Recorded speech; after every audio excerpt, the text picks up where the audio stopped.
Okay. Censorship. Yay! Woo! Here we are. Censorship. Censorship, censorship, censorship, censorship, censorship. How did it come to this? Why did it come to this? Why did it come to this? Well, we have politicians on both sides of the aisle that are contributing to the silence and suppression of independent voices. And ever since the internet came around, we all know what's going on. And I think we all saw it. Cable, traditional media was losing the narrative. The political establishment was losing the narrative because, hey, for the first time in a long time, look, first of all, look at this live stream audience that we have here. We got a lot of people tuning in. And you see, the thing is, all of you are from different parts of the country, dare I say it, different parts of the world.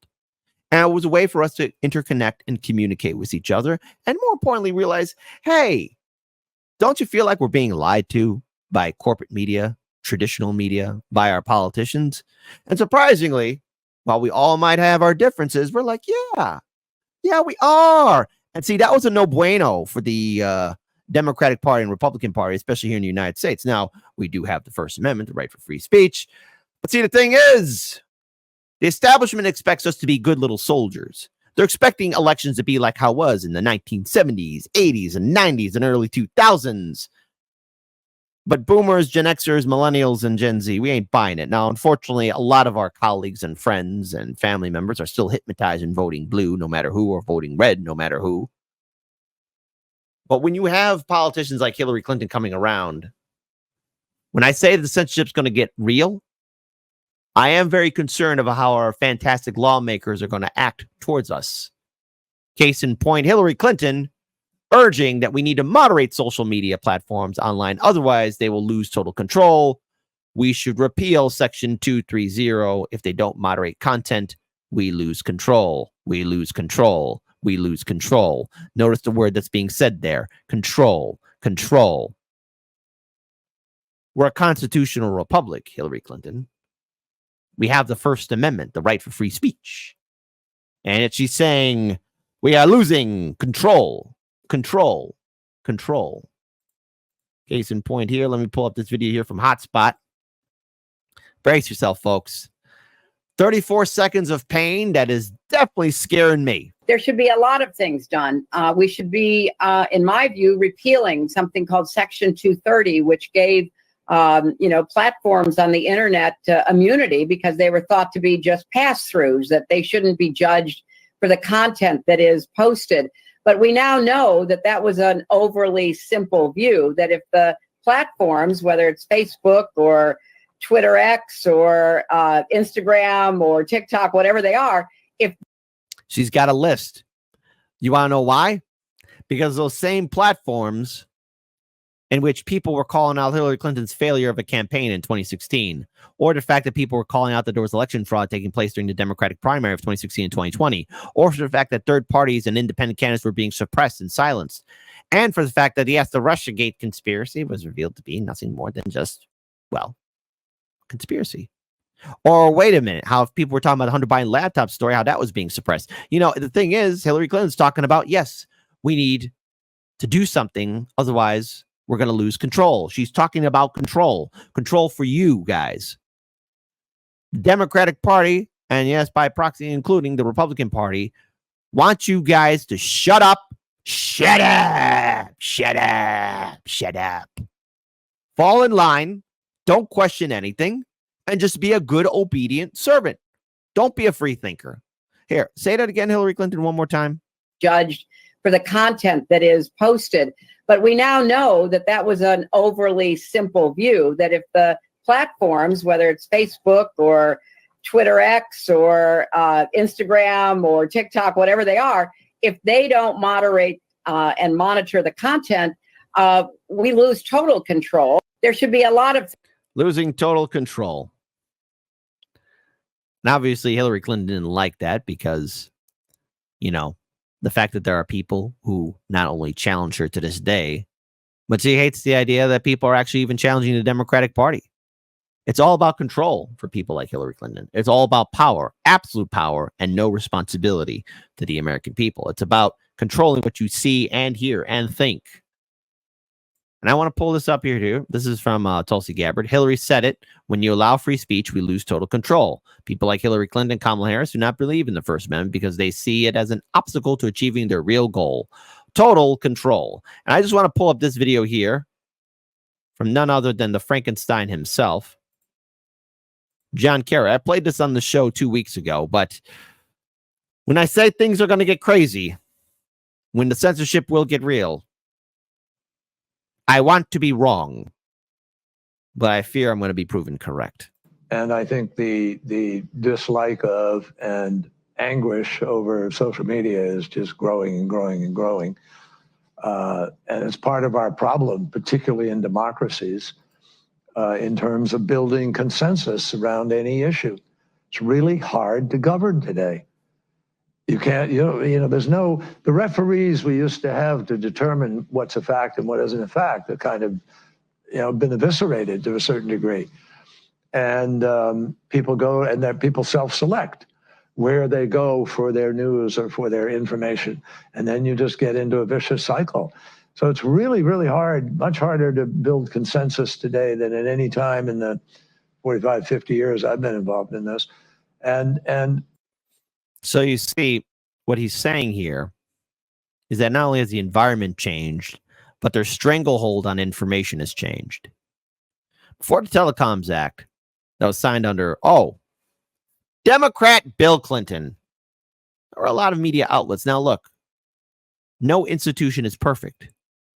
But ever since that Telecoms Act, we went from many news stations to now 5.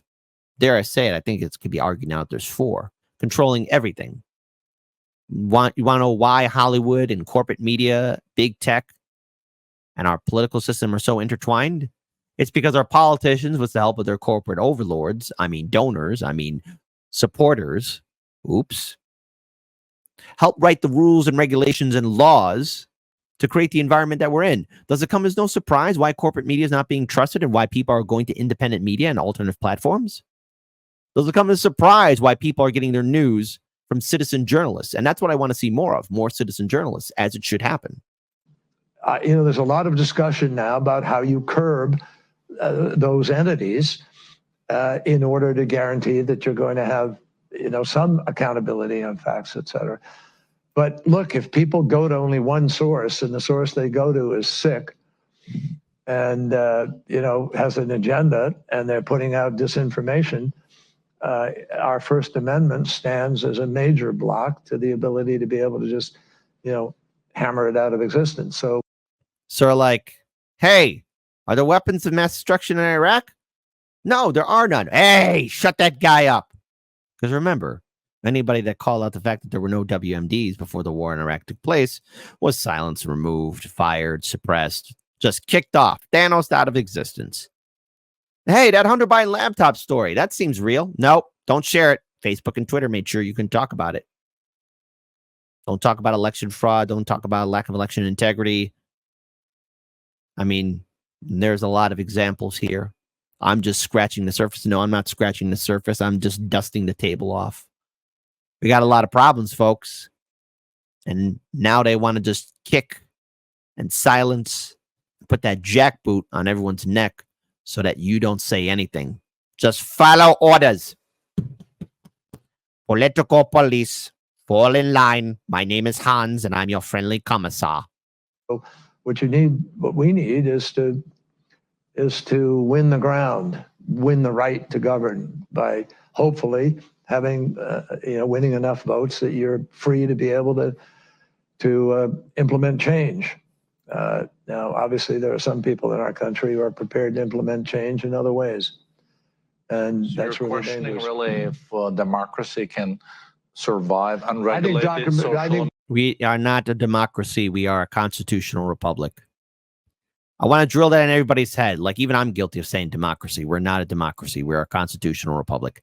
Big difference between the two. Media. I think democracies are very challenged right now and have not proven they can move fast enough or big enough to deal with the challenges that we are facing. And to me, that is part of what this race, this election is all about. Will we break the fever in the United States? Break the fever. break the fever. And so what the fever is that, well, they realize that the people are wising up. Not enough, but enough people are waking up. And that's why all you beautiful, lovely people are truly the ones who are needed. And what I say to you, my audience, is this. In order to be a social responsible citizen, socially responsibly, look at other sources of information. And yes, you have to do your own research, do your own reading. That's what I expect out of my audience, because each of you has a right now and an obligation. And it will be a difficult task. It's not going to be easy, but to talk to your friends, neighbors, loved ones, and make them aware of just how corrupt the system is. Show them how corrupt it is. Some people will dismiss you, others will listen. But the one thing that's very clear to me is that our First Amendment is at risk. Now, who do I think is the lesser of the two evils? I don't believe in that. My option is none of the above. But I do have a lot of frightening concerns with Kamala Harris and her administration because of what happened under the Biden-Harris administration as soon as they got into office. A lot of our colleagues in independent media got silenced. And when you have Hillary Clinton, I'm sorry to put you guys through this abuse again. Talking like this. There should be a lot of things done. We should be, in my view, repealing something called Section 230, which gave, platforms on the internet immunity because they were thought to be just pass-throughs, that they shouldn't be judged for the content that is posted. But we now know that that was an overly simple view, that if the platforms, whether it's Facebook or Twitter X or Instagram or TikTok, whatever they are, if they don't moderate and monitor the content, we lose total control. There should be a lot of things. So, yes, that's what's at risk. Everything that we hold dear. Our First Amendment, our right for free speech, our right to organize, our right to protest. Because so long as you remain obedient and subservient, you're not a problem. But as soon as you step out of line, as soon as you decide to really step up and actually question things, then you become a villain. And Hardlands Media has dealt with it. And I've lost a lot of good friends because of my thoughts on this election and on previous elections. I've lost people close to me because how dare you fall out of line? But the thing is, if you live in a republic or a democracy where, you as a citizen have the right to speak out, where there's a free press, then yes, you must share your opinion. Yes, you must challenge the political system, because in a representative nation where you have a government that you're supposed to elect into, you need to know what your politicians are doing. But unfortunately, our politicians are bought and owned. They're writing the rules and legislation for their corporate donors. You as the voter do not matter. The donor will supersede the voter. If that doesn't enrage you, if that doesn't make you furious and angry, it should be. And now they're saying it out loud. They're afraid of losing control. They're afraid of you. You. They're afraid of your ability to organize with your community. They're afraid of your ability to organize with neighboring communities. They're afraid of your ability of organizing within your state. And they're afraid of your ability of organizing with other like-minded individuals, state by state, across this country.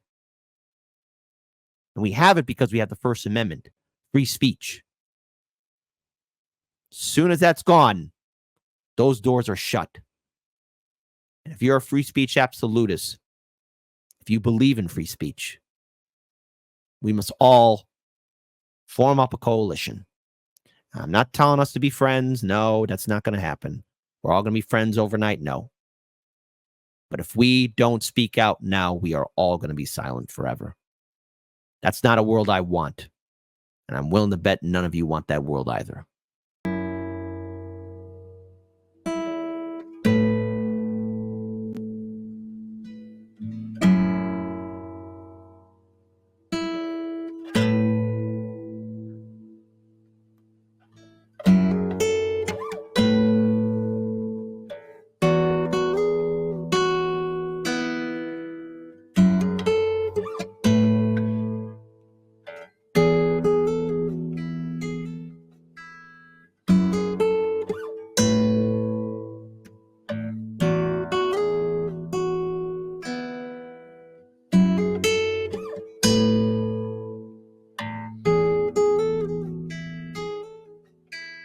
SWAT team took your neighbor today. Watch them as they walked him away. You told yourself extremists come in all different shapes. Met his eyes and lowered your gaze.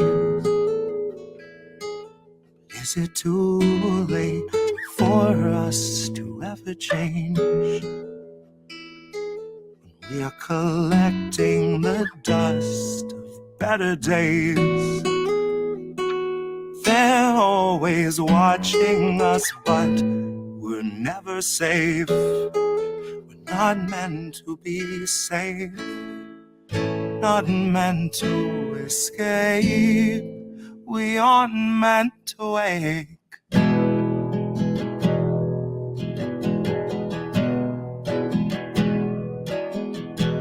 Sheriff stopped your daughter today. Pepper sprayed her twice in the face.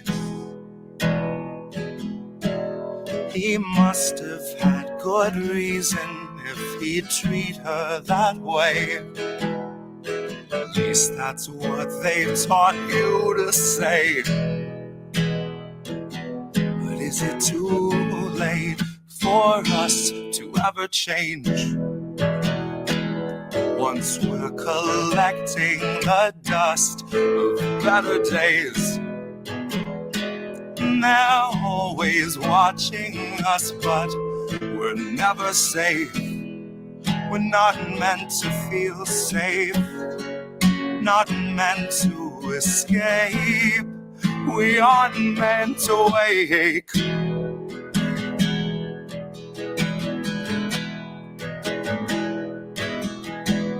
Feds arrived and had you detained.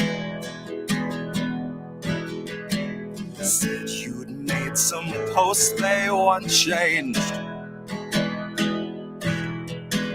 Tased you till you felt like you'd forgotten your name, or life before they had you contained. Oh,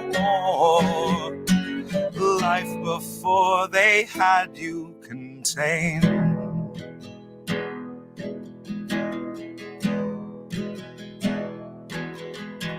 SWAT team took your neighbor today.